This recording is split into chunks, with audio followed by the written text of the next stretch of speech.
जय हिंद साथियों, स्वागत है आपका टिप टॉप यूट्यूब चैनल में। दोस्तों आज का वीडियो स्टार्ट हो चुका है, सभी लोग लाइव आ जाएं। और हिंदी में आज दोस्तों हम फटाफट प्रश्न पढ़ेंगे और रोज अपनी 3:20 पर हिंदी की क्लास होती है, जिसमें हिंदी का हम अभ्यास करते हैं, प्रैक्टिस करते हैं। ठीक है, जिन भी साथियों ने अभी तक चैनल को सब्सक्राइब नहीं किया है वो सब्सक्राइब कर लें, बेल आइकन को दबाकर ऑल पर क्लिक जरूर करना है। ठीक है, स्टार्ट करते हैं दोस्तों आज का ये वीडियो। और आज का जो अपना पहला प्रश्न है, कथाकार सुदर्शन की कहानी है तो कौन सी है? कथाकार सुदर्शन, दोस्तों सुदर्शन का नाम आपने पढ़ा होगा और आपने तीसरी, चौथी, पांचवी कौन सी कक्षा में आपने हार की जीत एक कहानी पढ़ी होगी। हार की जीत पढ़ी थी कि नहीं पढ़ी थी? पढ़ी थी। बाबा भारती वाली कि बाबा भारती क्या करता है ना, ये बाबा भारती के घोड़े को खड़क से डाकू चुरा लेता है ना, धोखा दे देता है। वही है आपकी दोस्तों खड़क से वाली कहानी।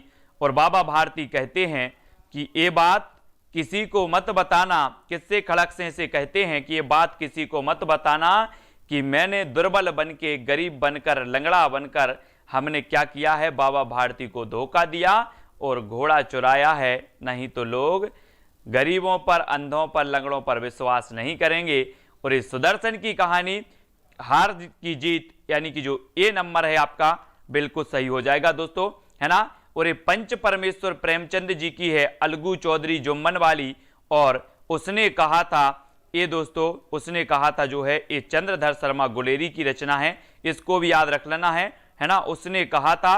और कर शब्द का अर्थ नहीं है, तो कर शब्द का अर्थ नहीं है बताना है, तो 2 नंबर आपको बताना है। कौन सा नहीं है? किरण, हाथ, ताली या फिर हाथी की सूंड, यानी कि प्रश्न क्रमांक आपका 2 है। और आपको बताना है कि कर शब्द का कौन सा अर्थ नहीं होता है दोस्तों। एक कर अनेकार्थी में पूछा जाता है, एक कर आपसे पूछा ही जाता है, इस कर को कर लेना याद। ठीक है, इस कर को कर लेना याद, यानी कि 2 नंबर में आपका नहीं है पूछा था। तो बोले सर किरण भी है, हाथ भी है, हाथी की सूंड को भी कर कहा जाता है, लेकिन ताली यानी कि सी नंबर आपका सही हो जाएगा, इसे नहीं कहा जाता। ठीक है, फिर यशोदा में कौन सी संधि है आपको बताना है। 4 विकल्प हैं दोस्तों और आप लोगों ने सुना होगा, मैया यशोदा, सुना है ना सभी लोगों ने? सोन वो ही यशोदा मैया आ गई यहां पर। और यशोदा में कौन सी संधि है? गुण स्वर संधि है, यण स्वर संधि है, व्यंजन स्वर संधि है या फिर विसर्ग स्वर संधि है। 4 संधि आपको विकल्प में दी हैं और यशोदा में हमें संधि बतानी है। तब आपका बिल्कुल सही आंसर क्या हो जाएगा आरती चौधरी जी, और उत्तर हो जाएगा विसर्ग संधि, है ना। विसर्ग यानी कि जो 4 नंबर है दोस्तों, विसर्ग संधि जिन्होंने बताया है उनका आंसर विसर्ग संधि बिल्कुल सही हो जाएगा। 4 नंबर आपका बिल्कुल सही आंसर होगा। फिर अगला क्वेश्चन आपको बताना है कि सर अंगारों पर पैर रखना इस मुहावरे का आज से क्या होता है। अपन बोलते ना कि तुमने अंगारों पर पैर रख दिया है, कठिन काम करना, दूसरों को हानि पहुंचाने का प्रयास करना, जानबूझकर अपने को खतरे में डालना या फिर साहसी होना। यानी कि अंगारों पर पैर रखना मुहावरे का अर्थ क्या होता है, ये आपको बतानी है। और आपके 4 विकल्पों में से चयन करके 2 सेकंड में उत्तर बताना है रोहित गोस्वामी जी। और अंगारों पर पैर रखना मुहावरे का अर्थ होता है कि जानबूझकर अपने को खतरे में डालना। 3 नंबर आपका बिल्कुल सही हो जाएगा, सी नंबर आपका बिल्कुल सही हो जाएगा। ठीक है, सी नंबर जिन्होंने बताया उनका आंसर बिल्कुल राइट है। खपरेल शब्द में प्रत्यय कौन सा है दोस्तों? हमने देखा होगा कि गांव में खपरेल घर बने होते हैं, खपरा छाए रहते हैं जिसमें, उसे खपरेल घर कहते हैं। वही खपरेल शब्द में बता देना है कि ये प्रत्यय कौन सा है। और प्रत्यय आपसे हमेशा पूछे जाते हैं, जरा प्रत्यय को बहुत अच्छी प्रैक्टिस करनी है ना।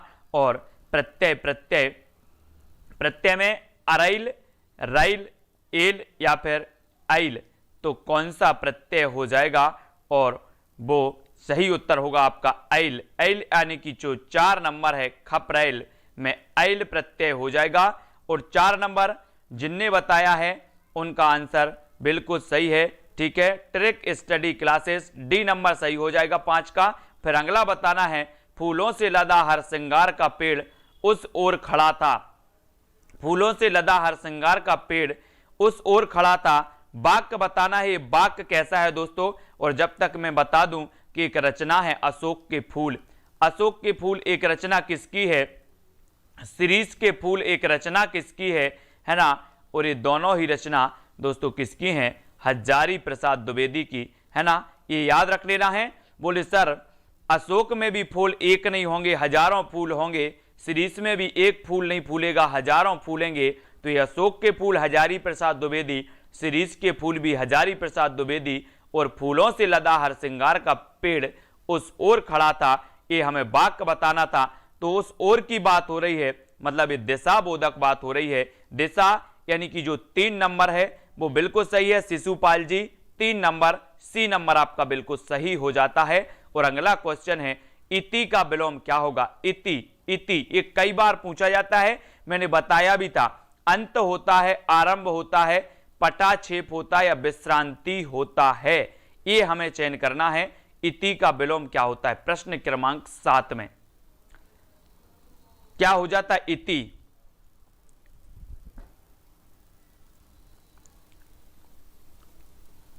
और इति में आपका बिल्कुल सही आंसर होगा, इति मतलब होता है क्या, अंत। इति मतलब हो जाता है अंत। आप लोग ने संस्कृत में पढ़ा होगा इति वार्ता, इति वार्ता यानी कि अध्याय समाप्त, है ना।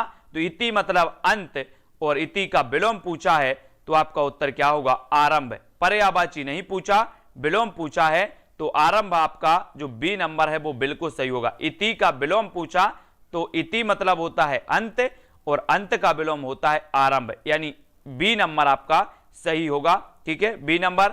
आंसू जी अगला है बुद्धि शब्द का पर्यायवाची कौन सा है, किशन जी बुद्धि शब्द का पर्यायवाची बताना है। प्रज्ञा, धी, मनीषा या फिर उक्त सभी। बुद्धि का बताना है दोस्तों, बुद्धि का क्या हो जाएगा, आंसू गोंडवाल। प्रश्न क्रमांक 8 में चयन करना है, और बुद्धि शब्द का पर्यायवाची बताना है, और यहां पर आपका बिल्कुल सही होगा कि सर प्रज्ञा, धी, मनीषा यानी कि उक्त सभी, 3 नंबर आपका बिल्कुल सही होगा। ठीक है, ये पर्यायवाची शब्द होते हैं बुद्धि के, है ना, बुद्धि, है ना, इसको याद रखेंगे। सतना जिले में बोली जाने वाली बोली कौन सी है दोस्तों, यानी कि प्रश्न क्रमांक 9 का हमें चयन करना है। सतना जिला, निमाड़ी बोली जाती है, बुंदेली बोली जाती है, बघेली या फिर मालवी, ये सतना जिला है। और सतना जिला में मैहर माता का, शारदा माता का मैहर में मंदिर है ना, और मैहर प्रस्तावित जिला भी माना जाता है। अब सतना की बात हो रही है तो सतना जिला दोस्तों कहां पड़ता है, अपना पड़ता है किसमें, इस साइड पड़ता है, बघेलखंड में पड़ता है, बघेलखंड साइड, बघेलखंड के पठार में आता है सतना सीधी, है ना। तो ये कहां कौन सी बोली जाएगी, बघेली बोली जाएगी, बघेली, यानी 3 नंबर आपका सही हो जाएगा। ठीक है, बुंदेलखंड का पठार टीकमगढ़, ग्वालियर, है ना, दमोह, सागर, ये बुंदेलखंड में बुंदेली बोली जाती है ना। निमाड़ी दोस्तों ये निमाड़ में बोली जाती है, मालवी ये मालवा में बोली जाती है, इनको याद रखेंगे। निमाड़ी और ये मालवी जो हैं ये दोस्तों राजस्थानी हिंदी की बोलियां हैं, बुंदेली पश्चिमी हिंदी की है, बघेली पूर्वी हिंदी की मानी जाती है। तो ये बोलियां हैं जो आपसे पूछी जाती हैं। फिर है दोस्तों आपको बताना है एडवोकेट जनरल का हिंदी पारिभाषिक शब्द क्या होता है। सामान्य अधिवक्ता, न्याय प्रमुख, महाधिवक्ता या फिर महान्यायिक। तो एडवोकेट जनरल यानी कि प्रश्न क्रमांक 10 में हमें चयन करना है कि इसका हिंदी पारिभाषिक शब्द क्या होता है। और के द्विवेदी जी सतना से हैं बिल्कुल, और प्रश्न क्रमांक 10 में आपका सही उत्तर हो जाएगा तो वो हो जाएगा महाधिवक्ता। क्या हो जाएगा, महाधिवक्ता, यानी एडवोकेट जनरल का जो पारिभाषिक शब्द होता है 3 नंबर, सी नंबर आपका बिल्कुल सही हो जाएगा, 3 नंबर सही हो जाएगा। फिर अगला है अनिल दुबई में काम करता है, वाक्य कैसा है, आज्ञा सूचक है, इच्छा सूचक है, विधानवाचक है या फिर संकेतार्थक है। ये वाक्य भी आपका साथ नहीं छोड़ेंगे, है ना, और साथ नहीं जोड़ेंगे तो उत्तर क्या हो जाएगा। आकाश पटेल जी प्रश्न क्रमांक 11 का उत्तर बताना है। अनिल दुबई में काम करता है, और बोले सर दुबई में करता है तो मुझे क्या लेना देना, करने दो, ये विधानवाचक वाक्य हो जाएगा। विधानवाचक यानी कि जो 3 नंबर है, सी नंबर है, वो बिल्कुल सही हो जाएगा। मैंने कहा काम करता है और आपसे प्रश्न पूछा है कि ये वाक्य कैसा है, तो आपने बता दिया ये विधानवाचक हो जाएगा, यानी कि जो 3 नंबर है, सी नंबर है, वो बिल्कुल सही हो जाता है। और फिर अगला क्वेश्चन आपकी स्क्रीन पर आता है कि चरण कमल पद में कौन सा समास है। ये चरण कमल पद बताना है दोस्तों।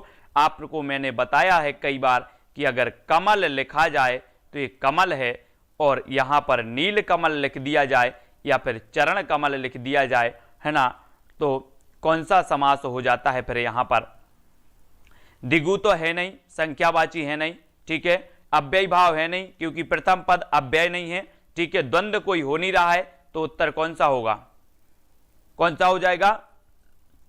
प्रथम पद दूसरे पद की विशेषता बदलाए तो कर्मधाराय समास हो जाता है। 3 नंबर आपका कर्मधाराय समास बिल्कुल सही होगा। जिन दिन देखे बेकुसुम गई सो बीती बहार, अब अली रही गुलाग में अपत कटीली डार। इस पंक्ति में बताना है दोस्तों हमें कि इस पंक्ति में कौन सा अलंकार है। जिन दिन देखे कुसुम गई सुबीती बहार, है ना, अब अल रही अली रही, इसमें बताएंगे कौन सा अलंकार है। अन्योक्ति, सहोक्ति, अतिशयोक्ति या फिर विशेषोक्ति।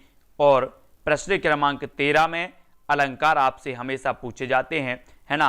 अलंकार को अलंकार से पढ़ना है और यहां पर आपका हो जाता है कौन सा, अन्योक्ति। अन्योक्ति, जिन दिन देखे बेकुसुम गई सो बीती बहार, अब अली रही गुलाब में अपत कटीली डार, है ना। इसमें अन्योक्ति अलंकार हो जाता है दोस्तों, अन्योक्ति, ठीक है। अन्य के लिए जो उक्ति कही जाती है वहां पर अन्योक्ति अलंकार होता है। आज्ञा शब्द कैसा है, आज्ञा, ये आज्ञा कई बार पूछा गया है दोस्तों, संकर, तत्सम, तद्भव या फिर देशज। तो आज्ञा शब्द बताना है। कभी बोले सर आज्ञावाचक पूछ लिया जाता है, कभी भी आज्ञा पूछ लिया जाता है ना। ये आज्ञा बड़ी परेशान कर रही है ना, और परेशान कर रही है तो बता दो कि जो आज्ञा है वो आपका तत्सम शब्द माना जाएगा, तत्सम। इसलिए सभी की आज्ञा जरूर मानो, माता पिता की आज्ञा मानो, बड़ों की आज्ञा मानो, ठीक है। और क्योंकि ये क्या है, तत्सम है। तत्सम है यानी कि ज्यों की त्यों संस्कृत से ली गई है और वैसे ही प्रयोग हो रही है आज्ञा, ठीक है। इसको एक बी नंबर आपका सही हो जाएगा, तत्सम शब्द है आज्ञा, ठीक है, तत्सम है। आर के वर्मा जी, अगला क्वेश्चन है खड़ी बोली या कौरवी बोली आती है तो किसके अंतर्गत आती है। बहुत बढ़िया ट्रिक लाने वाला हूं दोस्तों इसकी मैं, आप लोग देख लेना, है ना।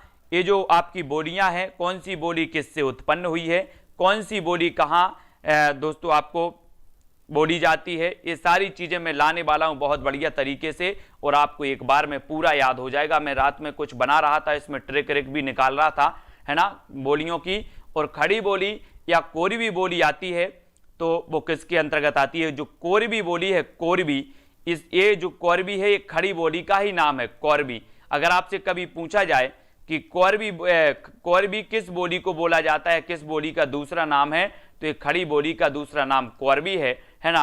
और ये खड़ी बोली किसकी है, पश्चिमी हिंदी के अंतर्गत आती है। और डी नंबर आपका बिल्कुल सही है। आपको पता है पश्चिमी हिंदी के अंतर्गत कितनी आती हैं, एक तो आती है दोस्तों कौन सी, खड़ी बोली, यानी कि 5 आती हैं, 5 आती हैं, आपको पता है।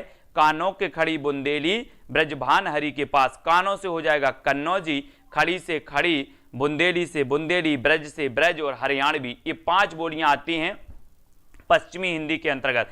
और पश्चिमी हिंदी का जो उद्भव हुआ है वो सौर सैनी हिंदी से हुआ है, ठीक है। सौर सैनी हिंदी से आपको पता है हिंदी की कितनी बोलियां जो निकली हैं दोस्तों सौर सैनी से, सौर सैनी अपभ्रंश से वो निकली हैं पश्चिमी हिंदी, राजस्थानी, गुजराती और पहाड़ी, ये 4 निकली हैं दोस्तों किससे, सौर सैनी अपभ्रंश से। तो ये हम सारी चीजें आपको लेकर के आएंगे, बताएंगे बहुत अच्छे से।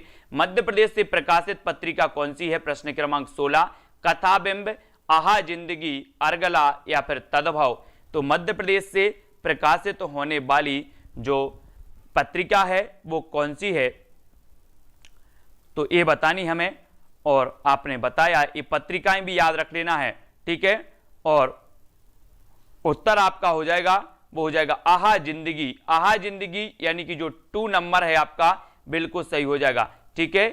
2 नंबर मध्य प्रदेश से प्रकाशित जो पत्रिका है वो कौन सी है, आहा जिंदगी है, और 2 नंबर आपका सही हो जाता है। नेक्स्ट है विलोम शब्द युग में नहीं है तो कौन सा नहीं है, अल्प का प्रचुर, उग्र का सौम्य, उर्वर का ऊसर, घात का प्रतिघात, यानी कि प्रश्न क्रमांक 17। और विलोम शब्द युग में नहीं है तो कौन सा नहीं है, ये चीज भी आपको बतानी है। कौन सा नहीं है? विलोम शब्द युग्म पूछे जाते हैं दोस्तों। अल्प का प्रचुर तो होता है, उग्र का सौम्य होता है ना, उर्वर का ऊसर होता है, घात का प्रतिघात होता है।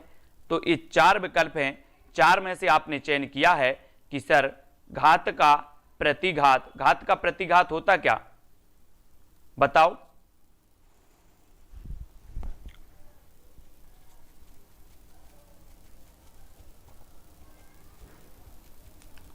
है ना, तो विलोम शब्द युग्म नहीं, उर्वर का ऊसर माना जाता है, घात का प्रतिघात यानी कि 4 नंबर, है ना, 4 नंबर आपका यहां पर सही हो जाएगा दोस्तों। इसको सुधार लेना, घात का प्रतिघात ये सही होगा। ठीक है, अगला क्वेश्चन देखते हैं, शुद्ध वाक्य है तो कौन सा है?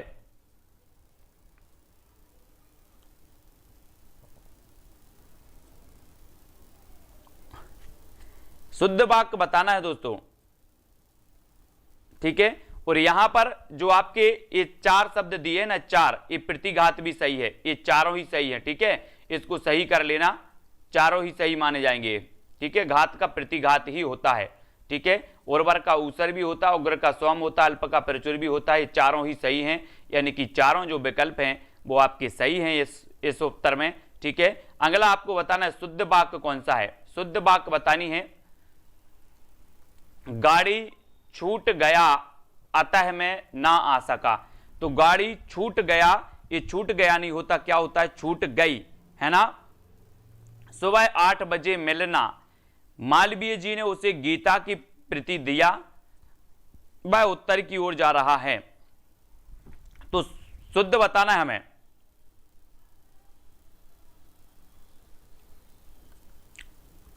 और आपने सही बताया है कि सुबह 8 बजे मिलना।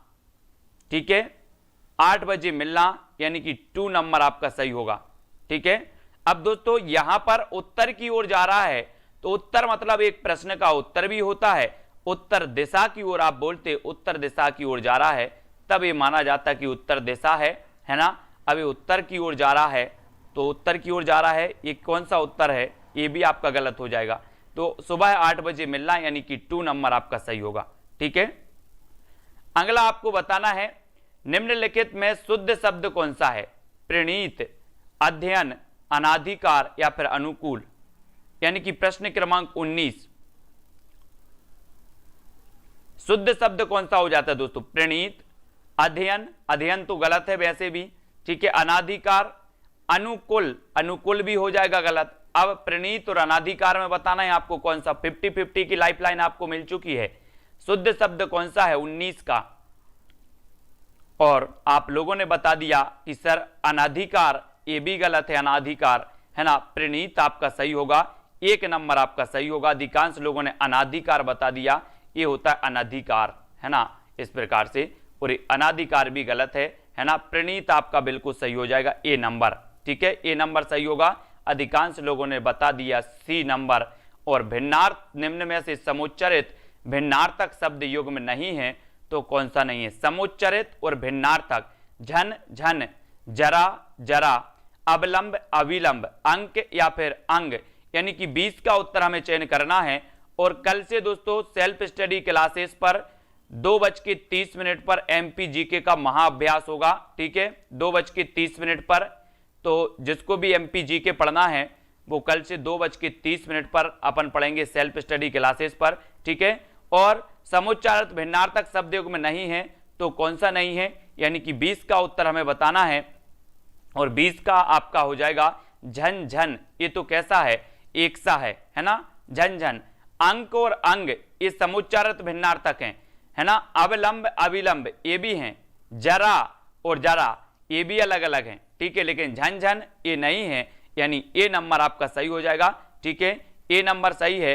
और वीर पुत्र को जन्म देने वाली माता के लिए एक शब्द कौन सा होगा? यानी कि 1 का उत्तर बताना है दोस्तों। 1 का उत्तर क्या होगा? वीर पुत्र को जन्म देने वाली माता बताना है। और कल आपका दोस्तों अपन परसों से स्टार्ट करेंगे सेल्फ स्टडी क्लासेस पर।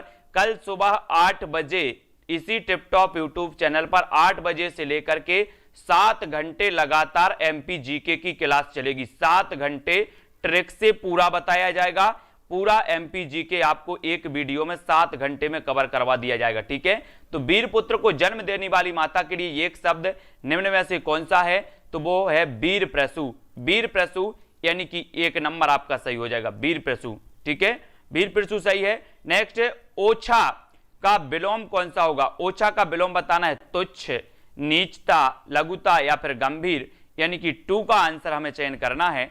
ओछा का विलोम शब्द कौन सा है, ओछा। तो सभी लोग तैयार हैं कल 8 बजे से पढ़ने के लिए एमपीजी के पूरा फाइनल और स्पेशल ट्रिक से सब कुछ याद करवाया जाएगा। और ओछा का होता है क्या, गंभीर। अपन बोलते ना कि ओछे नर के पेट में रहे ना मोटी बात, है ना, वो ये ओछा। तो ओछा और गंभीर यानी कि ओछा और गंभीर ये हो जाएंगे, ओछा का विलोम गंभीर, है ना। ये आपका 4 नंबर बिल्कुल सही होगा। संवाद के लिए सही संधि विच्छेद क्या होगा, संवाद। और संवाद आया है तो मैंने आपको बताया था कि पहले शब्द पर अगर बिंदी आ जाए तो बंद करके आंखें लगा देना व्यंजन संधि, और यहां पर ये समधनवाद नहीं होगा, समधनवाद नहीं होगा, ये सामधनवाद नहीं होगा, तो उत्तर निकल कर क्या आएगा, क्या निकल के आ गया, बोले सर समधनवाद, यानी कि जो 3 नंबर है वो बिल्कुल सही हो जाएगा। ठीक है, 3 नंबर आपका सही हो जाएगा। और अगला क्वेश्चन आपको बताना है कि श्रृंगार का शुद्ध रूप क्या होगा। श्रृंगार का शुद्ध रूप चयन करना है दोस्तों, क्या हो जाएगा, सभी को चयन करके श्रृंगार का बताना है। और बोले सर कि राम को रूप निहारत जान की कंगन के नग की पर छाही, याते सब सुध भूल गई कर टेक रही पल टारत नाही। और यहां पर श्रृंगार की बात हुई है तो आप शुद्ध रूप बताओ, जब तक मैं श्रृंगार रस के 2 भेद बता दूं आपको, संयोग, है ना, और वियोग। ठीक है, ये 2 भेद माने जाते हैं, इनको याद रखेंगे। और अगला ये श्रृंगार इस प्रकार से आपका हो जाएगा, कौन सा वाला, ए वाला, ए। ठीक है, ये श्रृंगार शुद्ध होता है दोस्तों, ये श्रृंगार। ठीक है, ये श्रृंगार है। और माननीय का शुद्ध रूप बताना है, माननीय यानी कि प्रश्न क्रमांक 5 का चयन करना है हमें। और माननीय में आपका माननीय होगा, माननीय, माननीय तो नहीं होगा, माननीय भी नहीं होगा। अब ये 2 हैं, 50-50 की लाइफलाइन आपको मिल जाती है। और प्रश्न क्रमांक 5 में आपका माननीय, माननीय भी नहीं होता, तो उत्तर हो जाता है माननीय, है ना। अब माननीय नहीं बोलना, माननीय बोलना है, माननीय यानी 1 नंबर, ये सही होता है माननीय। ठीक है, 1। अगला है आपका चिड़ीमार का सामासिक। ये चिड़ीमार है दोस्तों, ये चिड़ीमार कई बार पूछा गया, व्यापम के एग्जामों में कई बार पूछा गया, चाहे एमपी पुलिस हो, चाहे एमपी एसआई हो, चाहे एमपी टेट हो, हर जगह ये प्रश्न पूछा गया कि चिड़ीमार का सामासिक विग्रह क्या होता है। बेवकूफ होता है, चिड़ियों को पालने वाला होता है, चिड़ियों को मारने वाला होता है, या चिड़ियों को खाने वाला होता है। तो ये सामासिक विग्रह बताना है, तो आपका सही उत्तर होगा कि चिड़ियों को मारने वाला, चिड़ियों को मारने वाला, यानी कि चिड़ीमार इसे कहा जाएगा। और कर्म तत्पुरुष यहां पर आपका हो जाएगा कर्म तत्पुरुष समास। ठीक है, चिड़ियों को मारने वाला, सी नंबर आपका बिल्कुल सही है। अंधे को 2 आंखें मिलना, मतलब इसका अर्थ क्या हो जाएगा, अंधा क्या चाहे, बोले सर 2 आंखें, अंधा क्या चाहे 2 आंखें। अब अंधे को आंखें मिल गई तो क्या होगा, योग्यता ना होने पर भी सफल होना, अत्याचार होना, मनोकामना पूर्ण होना, या फिर बुद्धि नष्ट होना। अब ये 4 विकल्प हैं, 4 में से हमें चयन करना है। बोले सर अंधे को आंख मिलना मतलब होता है मनोकामना पूर्ण होना, मनोकामना पूर्ण होना, यानी कि 3 नंबर आपका बिल्कुल सही हो जाता है, 3 नंबर। ठीक है, 3 नंबर आपका सही है। फिर आपको ईश्वर दत्त का सामासिक विग्रह बताना। ईश्वर दत्त, ईश्वर दत्त का सामासिक विग्रह क्या होगा, एक नाम है ईश्वर दत्त, या फिर ईश्वर द्वारा किया हुआ, ईश्वर द्वारा लिया हुआ, या ईश्वर द्वारा दिया हुआ। तो ईश्वर दत्त का सामासिक विग्रह हमें चयन करना है। और यहां पर आपका सही आंसर क्या हो जाता है, चुने ईश्वर,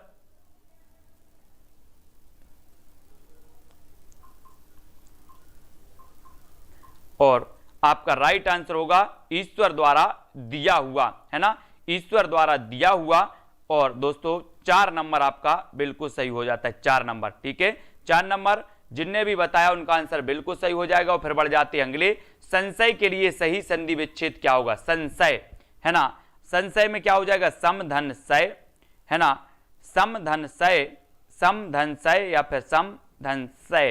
तो 9 का उत्तर है। संशय आपसे पूछ लिया गया, संधि विच्छेद पूछ लिया गया, तो आपने बताया कि सर समधनसय नहीं होता है ना, और ये समधनसय नहीं होता। तो अब 2 हैं, एक जो समशय है और एक ये समशय है, यानी कि लाइफलाइन 50-50 की है और आपका सही होगा, ए भी नहीं होगा, तो हो जाएगा ए समधनसय। सी नंबर सही हो जाएगा निशापाल जी, सम है ना धन सय, ए वाला सय, तो समधनसय यानी कि संशय। ठीक है, इस प्रकार से आन प्रत्यय से बना शब्द निम्न में से कौन सा है? आन का बताना है, आनंद, उड़ान, आन बान या फिर आना, यानी कि 10 का आंसर बताना है और आन प्रत्यय से बना शब्द बताना है। और आपने बताया कि सर प्रत्यय बाद में लगता है, आन से आनंद तो नहीं होगा है ना, आन बान भी नहीं होगा, आना भी नहीं होगा, तो उत्तर कौन सा होगा? कौन सा होगा? उड़, उड़ में लगा दो आन तो बन जाता है उड़ान है ना, और उड़ान जो है इसमें आन प्रत्यय हो जाएगा और 2 नंबर आपका बिल्कुल सही हो जाएगा। बी नंबर जिनने बताया है वो जाला है ना, बिल्कुल सही है। फिर अगला क्वेश्चन है, ओजस्वी में कौन सा सही विलोम शब्द है? ओजस्वी, ओजहीन, ओजहीन, ओजाहीन या फिर ओजहीन, यानी कि 11 का हमें उत्तर चयन करना है और उत्तर आपका क्या हो जाएगा? आशु गोंडवाल जी, बिक्की जैन जी, प्रश्न क्रमांक 11। और ओजस्वी ने आपने सही बताया है कि सर ओजस्वी का विलोम क्या होगा? ओजस्वी यानी कि जिसकी वाणी में जान हो, जिसकी वाणी में तेज तर्रार हो है ना, जो दिखता भी ओजस्वी हो, ओजहीन बोलेंगे उसे, ओजहीन यानी 4 नंबर, ओजस्वी का ओजहीन। ठीक है, ओजहीन आपका बिल्कुल सही हो जाएगा सतीश त्यागी जी। और फिर पूछा जाता है कि साग सब्जी खाने वाला के लिए एक शब्द कौन सा हो जाएगा? साग सब्जी खाने वाला, शक आहार, साकी, सब्जहार या फिर शाकाहार, यानी कि 12 का आंसर हमें बताना है। रोहित देसानी सबिता जी, प्रश्न क्रमांक 12 में आपका साग सब्जी खाने वाले के लिए क्या कहा जाएगा? क्या कहा जाएगा? उसे बोले सर शाकाहारी बोल दिया जाएगा, शाकाहारी है ना, यानी 4 नंबर शाकाहारी बोल दिया जाएगा, 4 नंबर आपको बोल दिया जाएगा। दुख के लिए सही पर्यायवाची वाले शब्दों की पंक्ति को चुनना है। दुख, कष्ट, कलश, वेदना, कष्ट, द्वेष, वेदना है ना, कष्ट, क्लेश, वेदना, कष्ट, क्लेश, वंदना। तो देखो यहां पर वंदना आया, इसको काट दो। बोले सर वंदना नहीं होता, कष्ट मतलब। ठीक है, अब कष्ट, क्लेश, वेदना, क्लेश भी नहीं होता है ना, तो और क्या नहीं होता? क्या नहीं होता? क्लेश होता है क्या? द्वेष होता है क्या? द्वेष या फिर कलश होता है? तो दोस्तों दुख मतलब कलश नहीं होता। अब इनमें से आपको चुनना है 2 और 3 में से, 2-3 में से चुनना है। कष्ट, द्वेष, वेदना, कष्ट, क्लेश, वेदना, तो उत्तर आपका हो जाएगा दोस्तों कष्ट, क्लेश और वेदना। कष्ट, क्लेश और वेदना, यानी कि 3 नंबर आपका सही होगा। 3 नंबर, सी नंबर आपका सही हो जाएगा। ठीक है, जो आपने बिल्कुल सही बताया सी नंबर। अगला बताना है, दुष्ट के लिए सही पर्यायवाची वाले शब्दों की पंक्ति को चुनना है। दुष्ट, अभी हमने चुना था कष्ट, अब चुनना है दुष्ट। और दुष्ट के लिए दुर्जन, अघम, नीच, दुर्जन, अधम, नीच, दुर्जन, अधम, नाच या फिर सुरजन। तो सुरजन तो होता ही नहीं है ना, अब यहाँ दुर्जन दुर्जन आया, यहाँ नीच नीच आया, यहाँ नाच आया, तो नाच को भी काट दो। अब 1 बचा और 2 बचे। अब 2 में से आपको चयन करना है, कौन सा लॉक कर दिया जाए? प्रश्न क्रमांक 14 में आपको 2 50-50 की लाइफलाइन मैंने दी दी है, 2 नंबर हमने पहले ही काट दिए। और अब आपको बताना है कि सर अधम होता है, अघम नहीं होता। अघम तो ये भी कट जाता है और उत्तर निकल के आता है आपका दुर्जन, अधम और नीच, यानी 2 नंबर। अब जरा सा शब्दों पर क्या करेंगे, गौर करेंगे तो आपको उत्तर मिल जाएगा। शब्द देखो यहां पर क्या लिखा, अघम लिखा, तो अघम गलत लिखा है ना। यहां पर नाच लिखा तो नाच भी कट जाएगा। यहां पर सुरजन लिखा तो सुरजन कट जाएगा पूरा। तो ये 3 जब कटेंगे तो चौथा आंसर निकल के आएगा कि नहीं आएगा, है ना, आएगा, आएगा। अभी उपसर्ग से बना शब्द कौन सा है? अभी उपसर्ग, यानी कि प्रश्न क्रमांक 15 में आभिराम, आभिराम, अभिराम या फिर अभिराम। तो देखो दोस्तों अभी उपसर्ग, उपसर्ग आगे लगता है, सबसे पहले तो ये जानो। और यहां पर आभी आया तो आभी उपसर्ग है, होता नहीं, कट गया। आभी उपसर्ग नहीं होता, इसको भी काट दो। और अभी भी नहीं होता तो इसको भी काट दो। उत्तर कौन सा आएगा? उत्तर आपको बताना है। कुछ लोगों ने बी लॉक कर दिया, लेकिन आपका हो जाएगा क्या? अभिराम। अभिराम यानी कि सी नंबर। 3 नंबर निकल के आ गया सर, सी नंबर आपका सही हो जाता है। ठीक है, फतेह सिंह जी सी नंबर। फिर सु उपसर्ग से बना शब्द कौन सा है? सु उपसर्ग। अब बताना है आपको। तो देखो सु उपसर्ग में आप फिर से काटना चालू करो। बोले सर सु में, सो फल में सु है नहीं, काट दो, है ना। अब सु उपसर्ग पूछा गया है तो बड़े ऊ की मात्रा कैसे आएगी सर? ये भी काट दो, है ना। सु उपसर्ग पूछा गया तो सफल भी नहीं आएगा। तो फिर निकल के आ गया उत्तर। बोले सर सुफल, सुफल में सु उपसर्ग हो जाएगा और फल एक सार्थक शब्द हो जाएगा, बराबर हो जाएंगे क्या? सुफल और उपसर्ग हो जाएगा सु। ठीक है, तो ये सुफल यानी 1 नंबर आपका निकल के सही उत्तर आ जाता है। ठीक है, देख लो साकेत नगरी यही है, स्वर्ग से मिलने गगन में जा रही। कौन सा अलंकार है दोस्तों? कौन सा अलंकार है? साकेत नगरी है और ये गगन में जा रही है दोस्तों, है ना। स्वर्ग में, स्वर्ग से मिलने गगन में जा रही है। अब इसमें कौन सा अलंकार होगा? अतिशयोक्ति। कोई नगरी जाएगी क्या गगन में मिलने? अतिशयोक्ति, संदेह या फिर उपमा या फिर भ्रांतिमान। बोले सर इसमें कोई संदेह हो नहीं रहा है, इसको काट दो। इसमें किसी की उपमा की नहीं गई, इसको काट दो। इसमें कोई भ्रम है नहीं, इसको काट दो। तो उत्तर क्या हो जाएगा? क्या हो जाएगा? अतिशयोक्ति यानी कि कोई नगरी स्वर्ग में मिलने गगन से जा रही, गगन में, स्वर्ग से मिलने गगन में जा रही है, यानी कि अतिशयोक्ति हो रहा है। 2 नंबर आपका सही हो जाता है। ठीक है, 2 नंबर। हाट बाट कोट ओट ओटनी अगार पोर खोर कुत खोर खोर दौर दीनी अति अति आगी है। आरते पुकारते संभारते न को काहू व्याकुल जहां सो तहां लोग लचले भागी हैं। कौन सा रस है? हाट बाट कोट ओट ओटनी अगार पोरी खोर खोर दौर दीनी अति अति आगी है।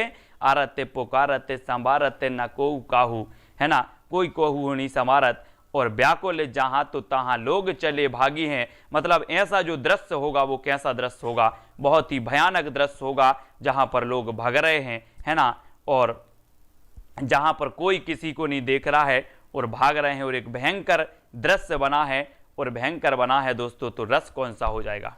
कौन सा हो जाएगा? भय का माहौल बना है, भय का माहौल बना है तो हो जाएगा आपका भयानक रस। भयानक यानी कि ये जो 3 नंबर है, इस पंक्ति को पढ़कर ही हमारे मन में क्या आ जाता है कि सर ये तो भयपूर्ण माहौल हो गया, है ना। भय का जो है स्थायी भाव जागृत हो गया और भयानक रस आपका 3 नंबर बिल्कुल सही हो जाता है। 3 नंबर। ठीक है, सिर पर बैठो काग आंख दोई खात निकारत खींचत जीबहि स्यार अति आनंद और धारत। अब दोस्तों सिर पर बैठो काग आंख दोई खात निकारत, है ना, आपके अंदर क्या हो जाएगी? गिलानी के भाव आएंगे। आंख दोई खात निकारत, है ना, ऐसे गिलानी क्या आएंगे यार? कैसे आंख खा रहा है निकाल के, गिलानी आ रहा है ना, जुगुप्सा आ रहा है ना, ये चीज आएगा। और आपको सिर पर बैठो काग आंख दोई खात निकारत और खींचत जीबहि स्यार अति आनंद और धारत। ये बताना करुण रस, रौद्र रस, बीभत्स रस, भयानक रस, ये आपको बताना है ना। और प्रश्न क्रमांक 19 में उत्तर आपका हो जाएगा। तो क्या हो जाएगा? बोले सर इसमें जुगुप्सा के भाव आ रहे हैं, यानी कि गिलानी के भाव आ रहे हैं, तो बीभत्स रस हो जाएगा, बीभत्स रस। ठीक है, बीभत्स रस हो जाएगा, ये चीज याद रख लेनी है। ठीक है, और किसी ने कहा कि करुण रस और श्रृंगार रस में क्या भेद है? करुण रस में दोस्तों क्या होता है? किसी की खो जाने के, मतलब किसी के इस दुनिया से चले जाने पर कोई ऐसी अप्रिय घटना घट जाने से हम क्या होते हैं? उसमें दुखी होते हैं, हमारा दुख अंदर से झलकता है। लेकिन श्रृंगार, वियोग श्रृंगार में क्या होता है? किसी के अपने जो प्रिय होता है जिससे हमारा वियोग हो जाता है ना, लेकिन एक आशा होती है काय की मिलने की आशा वियोग श्रृंगार रस को करुण रस से अलग कर देती है दोस्तों, है ना। करुण रस में क्या होता है? एक मिलने की आशा नहीं रही होती, है ना। वियोग श्रृंगार में क्या होता है कि अलग हो जाता है। ठीक है, क्या हो जाता है? मिलने की आशा बनी रहती है कि मिलेगा जरूर, है ना। और कि तुम 3 देव में को नर नारायण या की दो। कौन सा अलंकार है? संदेह अलंकार, अतिशयोक्ति, उपमा या फिर उत्प्रेक्षा अलंकार। और उत्प्रेक्षा में क्या हो जाएगा? क्या हो जाएगा? इसमें 20 का उत्तर बताना है और 20 में आपने सही है। ठीक है, और सही होगा आपका संदेह अलंकार। संदेह यानी कि कि तुम तीन देव में कोऊ, नर नारायण या की दोऊ, है ना, या की दोऊ और संदेह अलंकार हो जाएगा। दोस्तों संदेह और भ्रांतिमान अलंकार, इसमें बहुत सारे लोग कंफ्यूज होते हैं, बोले सर संदेह है या फिर भ्रांतिमान है ना। नारी बीच सारी है या सारी बीच नारी है, नारी ही की सारी है या सारी की नारी है। और इस संदेह अलंकार में होता क्या है कि अंत तक संदेह बना रहता है। ए है कि ये है, ए है कि ये है, किनसुक कुसुम जानकर झपटा, तोते की निज लाल चोंच पर, और तोते ने निज चोंच चलाई, जामुन का फल उसे समझकर। अब देख लेना यहां पर क्या हो गया, भ्रम हो गया। क्या हो गया, तिनसुक कुसुम जानकर झपटा, तोते की निज लाल चोंच को, है ना, और तोते ने निज चोंच चलाई, जामुन का फल उसे समझकर। तो जामुन का फल यहां पर पक्का भ्रम हो गया तोते को, ये तो जामुन का फल ही आ गया है, मेरे पास ही आ गया, आज वृक्ष पर नहीं जाना पड़ा, है ना।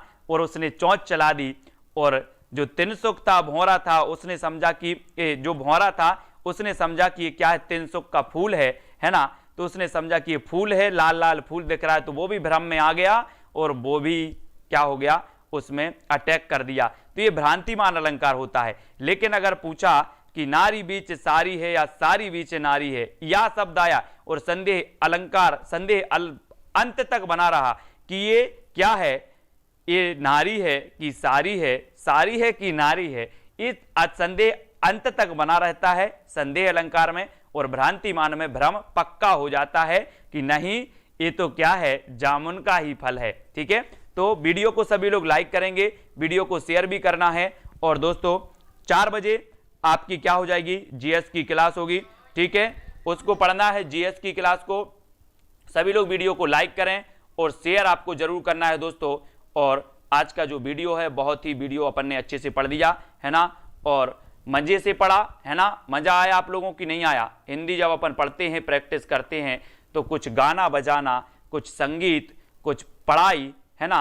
आरती चौधरी, शिशुपाल जी और गुलशन जी, सभी को धन्यवाद दोस्तों। सभी लोग इसी तरह से पढ़ते रहें, वीडियो को लाइक करते रहें, शेयर करते रहें सभी लोग। और कल भूल ना जाना 8 बजे से, कल सुबह 8 बजे से रेगुलर 7 घंटे मैराथन क्लास होगी एमपी जीके की। यानी कि वो क्लास जिसने देख ली, मतलब एमपी जीके का पहाड़ आपने जीत लिया, है ना।